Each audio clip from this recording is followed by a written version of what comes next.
No Advocacy de hoje vamos falar sobre os trabalhos da Câmara Municipal de Belo Horizonte, como é a atuação da presidente e sua importância no Legislativo. Então fique aqui conosco que o Advocacy já começou.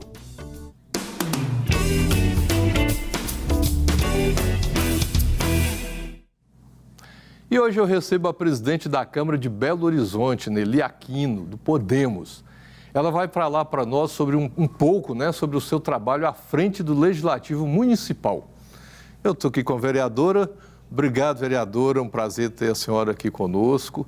E é uma honra, a gente já tinha tentado aqui achar essa agenda, mas encontramos hoje, né?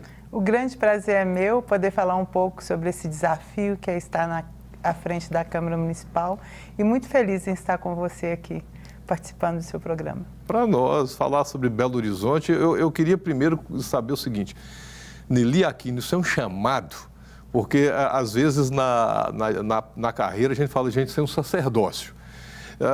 É um chamado, assim, você entende que isso Deus comissiona a pessoa para fazer um trabalho, sobretudo da importância do que você faz? Como que você vê isso? Eu tenho certeza que são propósitos, porque apesar de sempre trabalhar na vida pública, sempre estar no meio político, eu não tinha a intenção de me candidatar. E eu sou a improvável. Em todos os espaços que eu já ocupei, eu era a única que provavelmente não ganharia. É mesmo? Sim. E foi o seu primeiro mandato? Ou qual mandato? Qual que é o seu mandato hoje? O meu primeiro mandato, eu ganhei a eleição de 2016, eu não era candidata a vereadora. Eu registrei a minha candidatura no último dia possível de registro. Não tive pré-campanha e tivemos menos de 30 dias de campanha eleitoral com material para realmente ter acesso ao eleitor. E ninguém acreditava na minha vitória, mas Deus quis assim, nós ganhamos a eleição com 4.750 votos em 2016. E logo, em 16? Em 16. Entrando para a Câmara, no segundo biênio, teve eleição para a mesa. A Câmara Municipal nunca elegeu um vereador de primeiro mandato para a presidência. Sempre foram vereadores com longa experiência. E, mais uma vez, a probabilidade era pequena. Eu coloquei o meu nome na disputa e fui eleita a primeira vereadora de primeiro mandato, depois de 83 anos, a ser presidente da Câmara Municipal. E eu sou a primeira mulher presidindo a casa por 2 vezes, porque a Luzia Ferreira foi presidente uma vez, e eu sou a segunda presidente e a primeira a presidir a casa por 2 vezes. Não é muito desafio começando tudo junto ou quase junto, não? É muito desafio, mas ao mesmo tempo você encontra dentro desses desafios a oportunidade de fazer diferente. Verdade. De mostrar que a instituição Câmara Municipal é de muita relevância para a cidade. É um espaço de debate democrático que tem que ser levado a sério e que não é por causa de alguns personagens que passaram por lá que a imagem da instituição deve ser manchada. Então, nós conseguimos, ao longo desse tempo, mostrar que a Câmara pode ter boa gestão financeira, fazendo devoluções volumosas para os cofres públicos, devolvemos 100 milhões no ano passado. Esse ano já começamos dia 1º de fevereiro, primeiro dia útil, abrindo mão de 44 milhões, uma gestão assim que cuida da Câmara, cuida dos servidores, cuida dos vereadores, mas se preocupa com o dinheiro público e com responsabilidade. E, principalmente, uma Câmara independente. Vereadores que entendem que eles não são funcionários do prefeito, que a Câmara não é puxadinho da Prefeitura e que não precisamos ser subservientes ao prefeito. Temos que ter respeito, diálogo, compreensão, mas somos líderes eleitos e escolhidos pelo povo para ocupar o espaço e para representá-los. Eu quero explorar vários desses pontos dessa sua resposta e da sua fala, mas eu queria voltar um pouquinho assim nos desafios da Nelly, porque você mesma falou assim, a primeira mulher de primeiro mandato, e era o seu primeiro mandato, né? Sim. A primeira mulher com 2 mandatos na presidência consecutivos. E qual que é o momento que starta assim na pessoa, Nelly? Principalmente assim, você é cristã. Sim. Num dado momento, assim, eu também sou cristão e quando nós entendemos que temos um chamado de Deus para fazermos aquilo que estamos fazendo, eu sou advogado. E eu costumo dizer, olha, isso aqui é o meu ministério, eu trabalho como ele chama e comissiona para cada uma forma de atuação, uma atuação numa área, mas o compromisso é o mesmo. Primeiramente, com ele, né, até a palavra diz, olha, faça tudo muito bem feito como se fosse para Deus. Então, nesse sentido, com essa questão sua, qual que é o momento que startou na Nelly? Olha, o meu chamado, o meu ministério é esse, porque você já tinha uma trajetória em órgão público, né? Você passou em várias... Você já tinha experiência na administração pública. Eu comecei a me interessar por política, eu tinha 14 anos.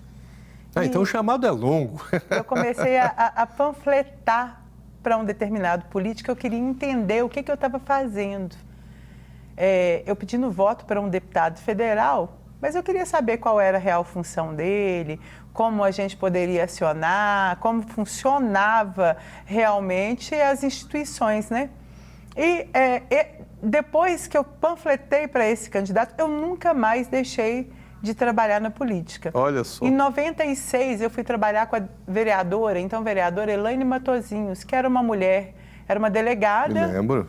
Que defendia muito os direitos das mulheres, e eu fui trabalhar com ela, trabalhei com ela na Câmara Municipal, ela ganhou para deputada, depois eu fui para a Assembleia com ela durante um tempo, e lá em 2000, ainda bem mais jovem, eu coordenei um partido político em Ribeirão das Neves e por falta de nome de mulheres eu fui candidata lá e fiquei como suplente.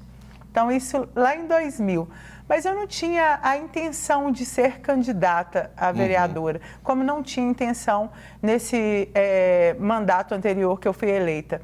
Depois eu trabalhei na Fundação Rural Minas, na Câmara Municipal, na Prefeitura de Belo Horizonte, tanto na Regional Venda Nova, no Social, quanto na Secretaria de Governo.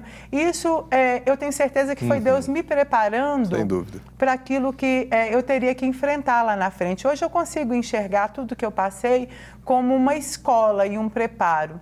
Passei por todos os órgãos que eu poderia passar e deixando sempre relações muito boas, construções muito boas.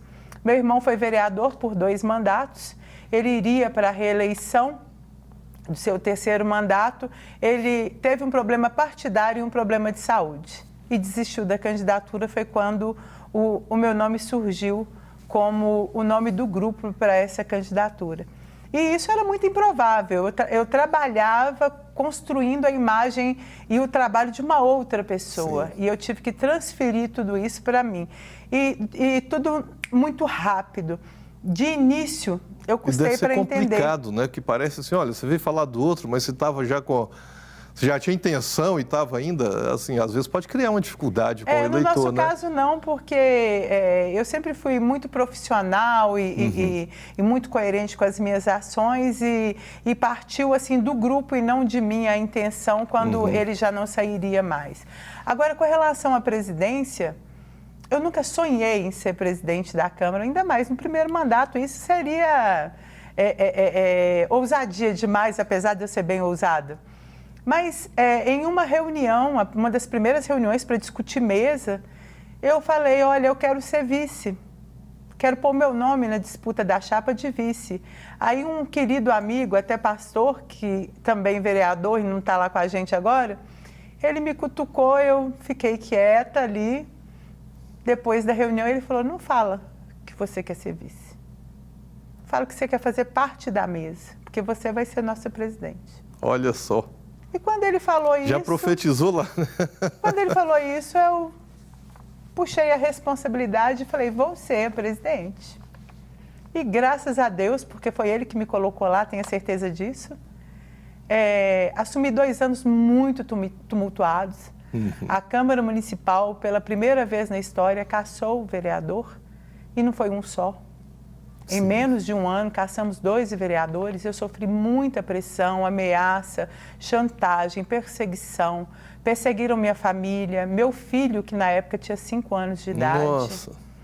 E o que me sustentou foram 2 coisas: Deus e ser mulher. Porque eu tinha certeza que se eu abandonasse aquele cargo, ouviria muito, mulher não dá conta. Ah, sim. Não é lugar para mulher. Mulher não tem estrutura para isso. Aguentou a pressão. Não né? aguentou a pressão. Primeiro, eu tinha muita confiança em Deus e Deus colocava anjos para todos os lados para ir desarmando todas as armadilhas o tempo inteiro. E segundo, eu tinha que sustentar a força da mulher à frente da Câmara Municipal.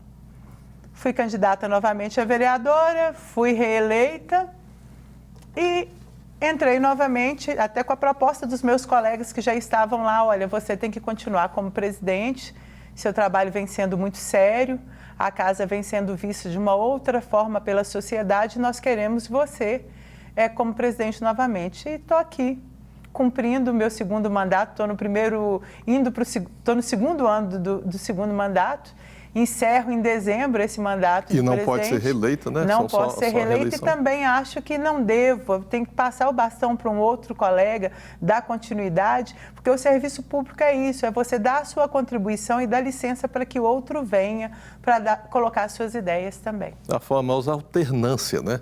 Justamente. Que é o que é saudável para a gestão pública. Sim, assim, até para que a gente sacralização. faça com que a democracia exista efetivamente. Exatamente. Agora, Nelly, você falou uma coisa aí anteriormente muito interessante, que às vezes, nós temos um desenho do Estado brasileiro, a organização social. Eu costumo dizer, brincando, porque eu estudei, no tempo que eu estudei, tinha uma disciplina chamada OSPB, Organização Social e Política do Brasil. E aí depois veio, não, isso é coisa da ditadura, acaba com isso, acabou. Mas naquele momento, assim, ainda, não sei se, bem no início ainda, assim, da educação básica, você entendia o Estado brasileiro muito bem. Então, desde criança eu sabia o que era uma Câmara, o que era uma Assembleia, Senado, Câmara de Deputados, Executivo, Legislativo, Judiciário, Ministério Público, que compõem assim, a estrutura do Estado brasileiro, essa organização do Estado brasileiro. Para mim, sempre isso foi muito claro. E, algum tempo atrás, eu me deparei com uma pessoa amiga, assim, formada em ensino médio, e já uma pessoa com a profissão, perguntando se o cargo de vereador era mais alto que o cargo de senador. Ou seja, não tem noção do que é o Estado brasileiro. Se ele não sabe qual é o papel de um senador e o papel de um vereador, eu não estou falando que um é mais importante que o outro. A função é diferente, num lugar diferente, com uma abrangência geográfica e política diferentes. Ou seja, se ele não tem noção disso, nós não conhecemos o Estado brasileiro, né? E digo isso para falar, se eu não sei qual que é o papel do vereador em relação a um senador, automaticamente eu não vou saber qual que é a diferença entre o vereador e o prefeito. Então, assim, não tem muita clareza disso, né? Então, nessa sua experiência aí de vereadora recente, com a carreira já tão intensa, e de presidente da Câmara, por exemplo, você tem visto isso, por exemplo, como que a cidade vê o legislativo hoje na relação com o executivo, ou o executivo é chefe do legislativo? Como é que você vê isso e ajuda a gente a esclarecer para o nosso telespectador nesse sentido? O desconhecimento é muito grande, infelizmente, né? E foi colocado na cabeça do cidadão comum que política é coisa chata. E que política não presta. E com isso as pessoas fogem desse debate, fogem dessa discussão e até de buscar esse entendimento. A população em geral não sabe qual é a real função do vereador. No entanto, que temos hoje uma Câmara mais propositiva... acha que é para pedir cesta básica, né? Sim, nesse caso são até onde o Estado ainda não consegue cumprir o seu papel. E aquela necessidade básica mesmo. O trabalho do vereador, né? Isso. Assim, esse mandato que está sendo um mandato mais propositivo, nós tivemos até o momento 2 CPIs que já foram concluídas. Eu quero falar disso. E eu ouvi muito, CPI é uma afronta. CPI é um instrumento que o parlamento tem para fiscalizar. Se você não encontra dentro do executivo as informações que você pede, se você não encontra diálogo suficiente para poder esclarecer as dúvidas, o único instrumento que a Câmara tem de fiscalizar mais profundamente uma matéria é através da CPI. Mas quando nós falamos sobre o desconhecimento do cidadão, isso foi implantado porque quanto menos conhecimento tem, mais fácil de cativar os votos de forma ignorante. Então, mulher, mulher não gosta de política. Eu participo de vários grupos de mulheres, as minhas colegas não entendem se eu estou na Câmara ou se eu estou na Assembleia, em alguns casos. É isso que eu digo. E elas não sabem qual é a minha real função dentro da Câmara Municipal. Mas por quê? Porque política não é coisa para mulher. E olha que a mulher é a que mais precisa das políticas públicas. Sim. Porque quando falamos em políticas públicas, quando falamos de escola, quem vai atrás da escola para o filho é a mulher, da UMEI é a mulher. Quando falamos de hospital, quem acompanha o paciente geralmente é a mulher. Então, se precisa de uma UPA de qualidade, de um posto de saúde de qualidade, quem está à frente é a mulher. Mas foi embutido na cabeça dela que política não é coisa para ela. Mas isso é cultural. E nós só vamos mudar isso aos poucos. Quem fica com o filho dentro de casa com fome ou não, porque está numa situação vulnerável, é a mãe. Mulher. Quem passa pelo desespero é a mãe. É verdade. E ela não entende ainda, a mulher ainda não entende o seu papel junto ao espaço político. Eu sempre falo, olha, alguns políticos podem não prestar, mas a política ainda é a melhor forma de construção democrática que temos dentro do nosso país. Não, e também lembrando o seguinte, desvios tem em todo lugar. Todos os setores. Todos os setores. Nós temos desvios. Eu sou advogado, tem desvios na advocacia, o judiciário tem muitos desvios. Não adianta generalizar. Tem desvio em todo lugar. Então, assim, tem desvio na política? Tem. Tem desvio na Câmara de Vereadores, em termos de caráter de vereadores? Tem. Como a presidente acabou de falar aqui. Foram dois vereadores cassados, inédito, em um mandato só, né? Sim. Ou seja, tem desvio em todo lugar. Nas nossas famílias tem desvios. Então, não é por causa disso, né, Nelly, que nós vamos falar, olha, não vou envolver com isso porque só tem gente... Não só tem gente ruim. Tem pessoas do bem e precisa de outras pessoas do bem apoiando para que o que é bom realmente aconteça. E muito pelo contrário, né? Se você encontra ali num espaço, você enxerga no espaço só pessoas que não deveriam ocupar aquele lugar, é que você realmente tem que participar para que essa mudança seja feita. É verdade, é verdade. Agora, eu acho que não vai dar tempo de responder nesse bloco, mas a gente continua o seguinte, na relação entre executivo e legislativo municipal. Qual que é a correlação, eu não estou falando de briga político-partidária, mas assim, de poder mesmo nos termos da lei. Você falou da CPI, se precisa de alguma informação, o executivo não disponibiliza essa informação. E uma CPI, por que ela tem mais força do que um requerimento comum? É por força de lei, está previsto na lei? E qual que é a obrigação, por exemplo, do executivo atender isso que uma CPI, por exemplo, requisita? O regimento prevê que a prefeitura tem que responder todos os requerimentos dos vereadores num prazo máximo de 30 dias. E isso não aconteceu nos últimos anos. No mandato anterior, o prefeito tinha uma base de 35 vereadores, dos 41, 35 era base. Então era muito tranquilo para que ele desse continuidade. Nesse mandato, nós temos vereadores independentes. Eles não são oposição, mas têm posicionamento. E esses vereadores fazem requerimentos, fazem questionamentos, e a prefeitura ignora.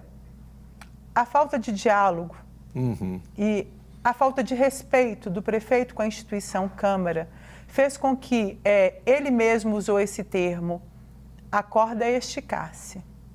Eu sempre deixei bem claro que... A corda? Esticasse. A corda esticou. Ele usou esse termo. Eu sempre deixei bem claro que a Câmara estava aberta para o diálogo no momento que ele quisesse, independente do prefeito que estiver na cadeira. Ele vai ter que entender que para caminhar com respeito com a Câmara, ele tem que ter diálogo. A Câmara, os 41 que estão lá, eles não foram sorteados, não. Eles foram eleitos pelo povo, escolhidos pelo povo e tem alguma razão de estar ocupando o cargo lá. Prevê, nós temos que entender que são duas instituições diferentes que debatem a cidade. Então, o prefeito faz as suas propostas e a Câmara Municipal debate para ver se aquilo realmente é o que a cidade está precisando. Então, com funções diferentes. E essa questão da subserviência ou da prefeitura achar que vereadores são secretários de prefeito tem que ser mudado. Isso para o bem da democracia. Nós temos um prefeito atual que ele tem um posicionamento muito típico dele, né? E que foi para a imprensa algumas vezes chamar vereadores de boçais, com termos assim, adjetivos que não deveriam ser utilizados e que a Câmara tem repúdio por isso. E os vereadores têm uma postura hoje sólida de posicionamento na Câmara. E aprova aquilo que considera realmente necessário para a cidade e não só porque o prefeito assim o deseja. Isso trouxe alguns transtornos, o prefeito tentou separar alguns vereadores e segregar, falando, olha, tantos vereadores não vão ser mais recebidos pela prefeitura ou não serão mais atendidos pelos secretários. Temos que entender que a prefeitura não é a casa de ninguém, né? A prefeitura é um espaço público e tem obrigações e o vereador é um líder eleito que tem seus deveres para ser cumprido, dentro deles fiscalizar a prefeitura. Tivemos no ano anterior 2 CPIs extremamente importantes. Desculpa, inclusive, só antes de falar do CPI, o prefeito está submetido a algumas coisas da Câmara, como, por exemplo, as suas contas são prestadas, pode ser julgado pela Câmara, no caso aí de impeachment, alguma coisa é a Câmara que julga, ou seja, o prefeito não é o de Belo Horizonte, é o Estado da Constituição, é assim. Ele não está acima da Câmara. Em alguns lugares, ele, inclusive, está submetido àquilo que a Câmara vai votar, né? Mas houve uma inversão de papéis ao longo dos anos, e não entendo o porquê, e a Câmara sempre se acomodou e se manteve subserviente à Prefeitura. Isso mudou em Belo Horizonte.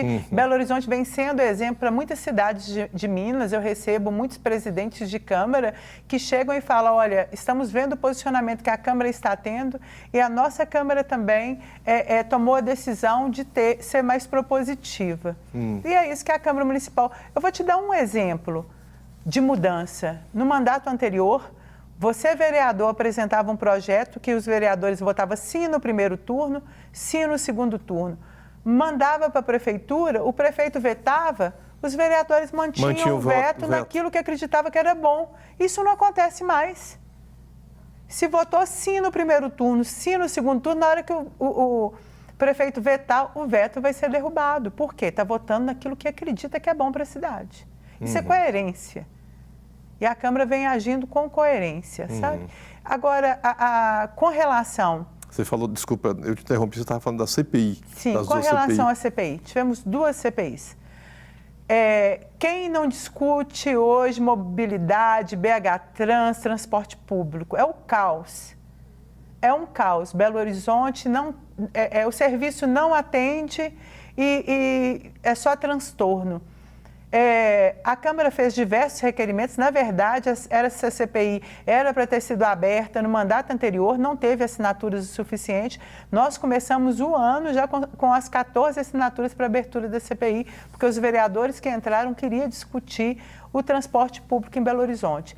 Essa CPI conseguiu investigar e apontar diversas falhas no contrato, apontou que existe uma máfia no transporte público e pediu o indiciamento de diversas pessoas.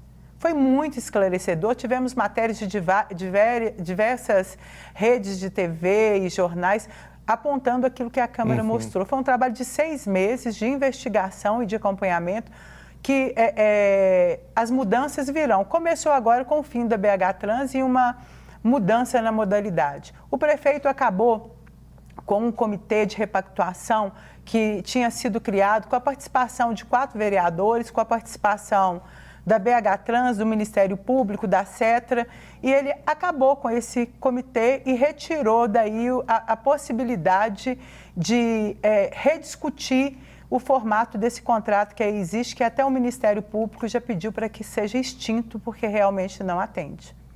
A outra CPI foi a CPI da Covid, que tinha que ser discutido os gastos com a Covid. Desculpa, deixa eu só voltar. Não, pode falar da Covid, porque eu quero perguntar de uma verba também que foi noticiado, que foi para o setor de transporte coletivo. É isso que eu vou falar agora. Descobriu com a CPI que 220 milhões foram destinados às empresas de ônibus ao longo da Covid, isso sem passar pela Câmara, sem ter uma documentação que as empresas pedissem, solicitassem, demonstrassem com números as necessidades, e esses 220 milhões foram passados para as empresas sem muitas justificativas. E isso foi descoberto na CPI da Covid, dos gastos com Covid. Então, está aí a importância... Essas informações ainda não chegavam à Câmara, até a CPI? Não tínhamos essa informação. Porque, na verdade, quando você vai dar um subsídio, tem que ser passado pela Câmara para ser votado. E não passou pela Câmara, essa discussão. Isso não configuraria improbidade administrativa?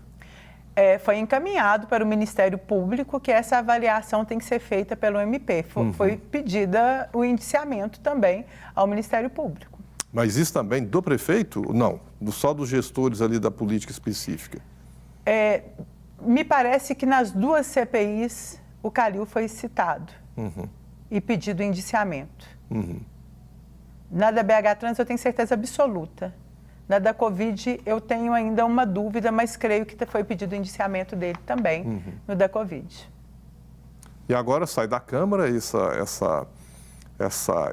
continua essa investigação e instrução do processo, como a gente diz, só que agora na seara do Ministério Público. Sim, porque é preparado um relatório, esse relatório é aprovado pela comissão e esse relatório é encaminhado para o Ministério Público para que eles avaliem se vão fazer um indiciamento e dar continuidade na investigação de acordo com aquilo que foi apurado pelos vereadores e pelos técnicos da Câmara Municipal.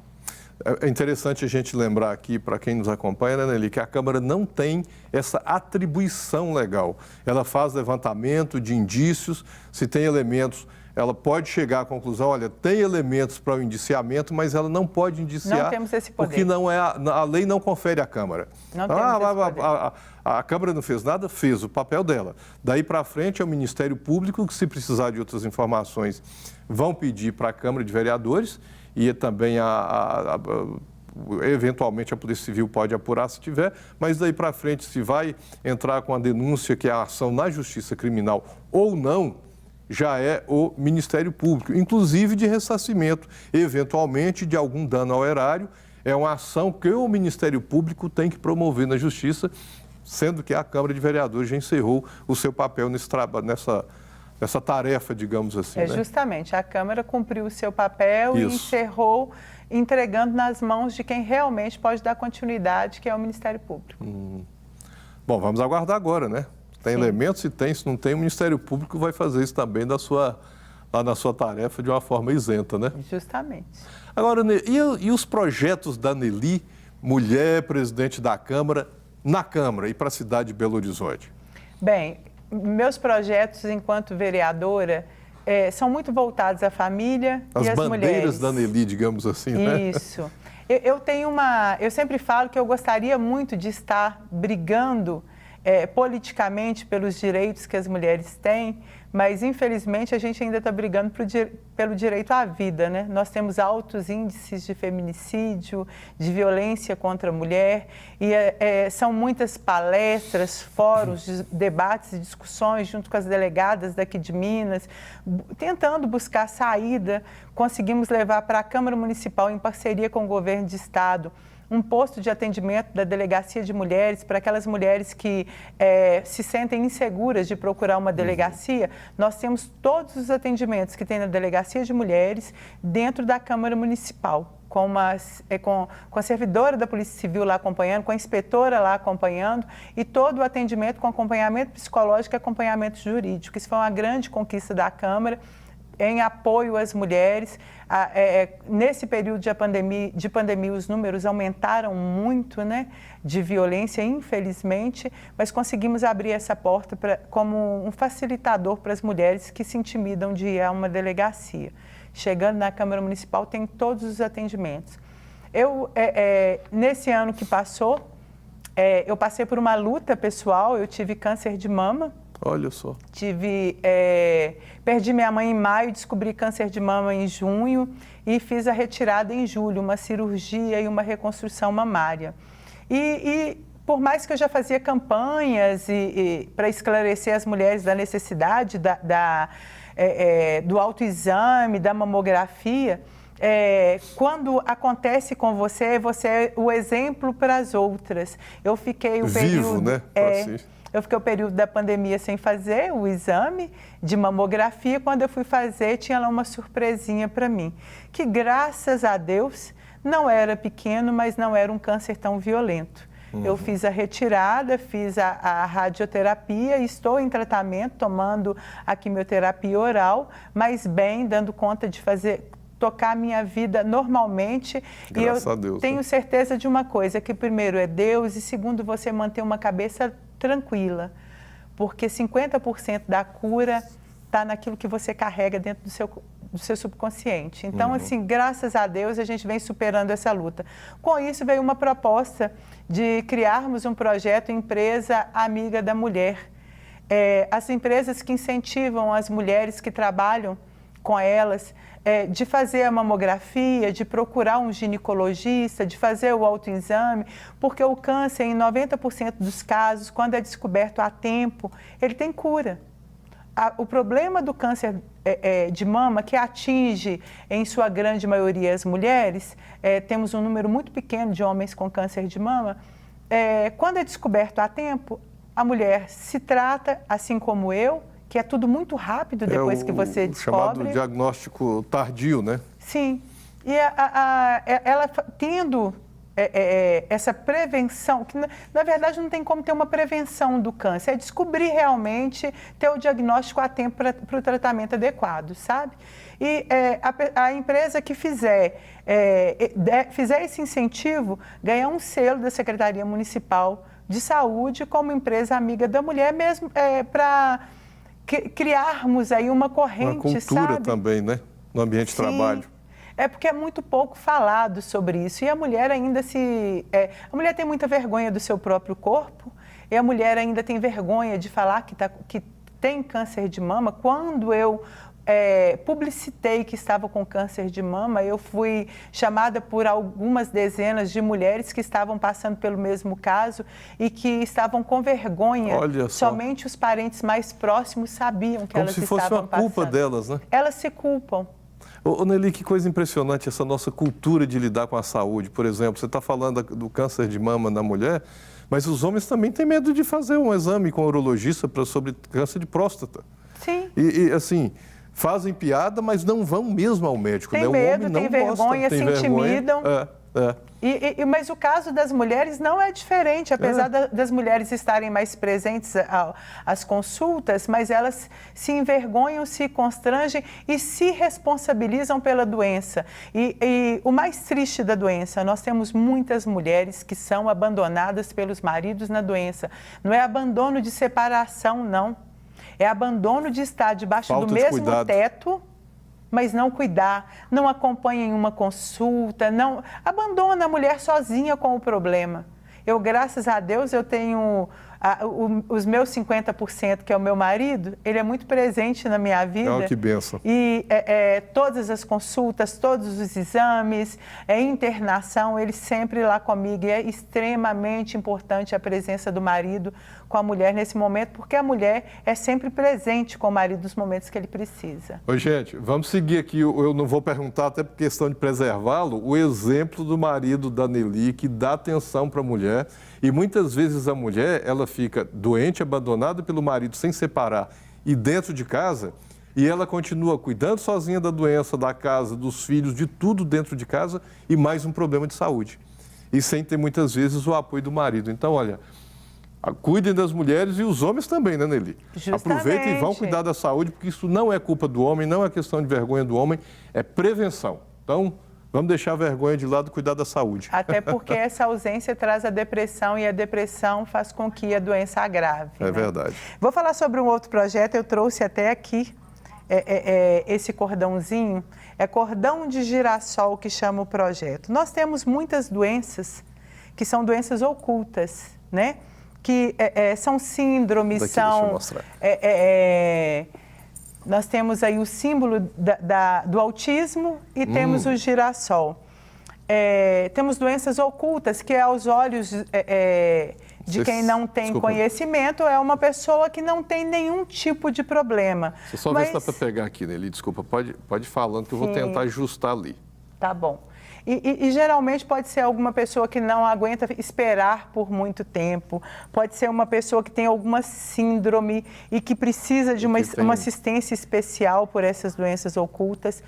Esse colar, assim que a lei, nós já votamos em primeiro turno, mas assim que a lei estiver em vigor, a pessoa que usar esse colar vai ser reconhecida em bancos, rodoviários, isso já é usado em países do exterior, aeroportos, supermercados, e essas pessoas serão priorizadas no atendimento. Porque quando é uma deficiência física, é fácil de você olhar e saber que aquela pessoa tem algum problema. Agora, quando são doenças ocultas, já é um pouco mais complicado. É uma pessoa que tem autismo, é a pessoa que tem algum tipo de transtorno.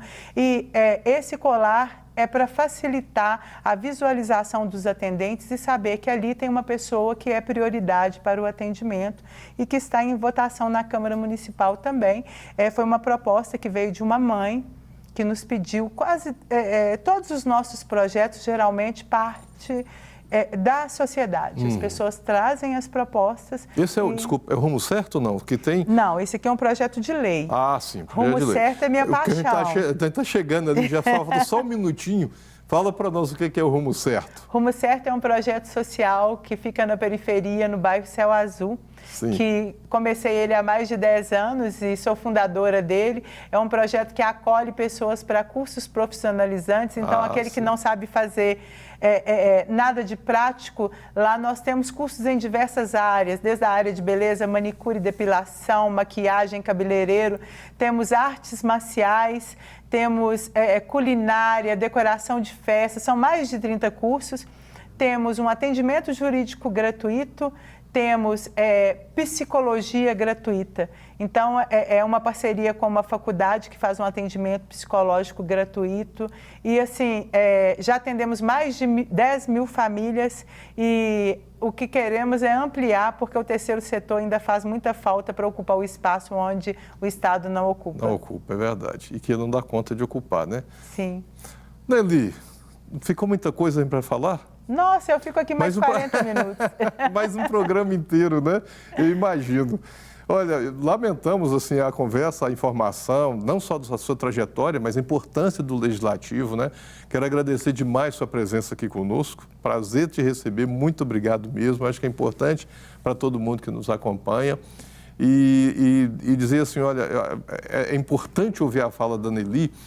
Tem um versículo na Bíblia que diz que se o Senhor não edificar a casa, se ele não edificar a cidade, nós podemos ter os melhores vereadores do mundo. É lógico que várias pessoas não vão concordar conosco porque não comungam da mesma fé. Mas nós cremos que todo o nosso cuidado, e você começou aqui falando isso, se o Senhor não cuidar, se Deus não cuidar da cidade, pode ter milhões de pessoas envolvidas, comprometidas e competentes igual a Nelly, mas vão trabalhar em vão. Então, é nele que está firmado o nosso temor, nossa confiança. É nele que a gente busca esperança e fé e sabemos que é ele que pode transformar a vida não só do cidadão, da pessoa, mas da cidade como um todo, né, Nelly? Temos uma cidade maravilhosa, com pessoas maravilhosas e a Câmara Municipal hoje vive na presença de Deus e tem certeza que as mudanças virão. Amém, amém. Obrigado, vereadora. Eu que agradeço, muito feliz em participar. Prazer, bom trabalho, Deus te abençoe nesse ministério e nesse desafio que você tem lá, viu? Amém.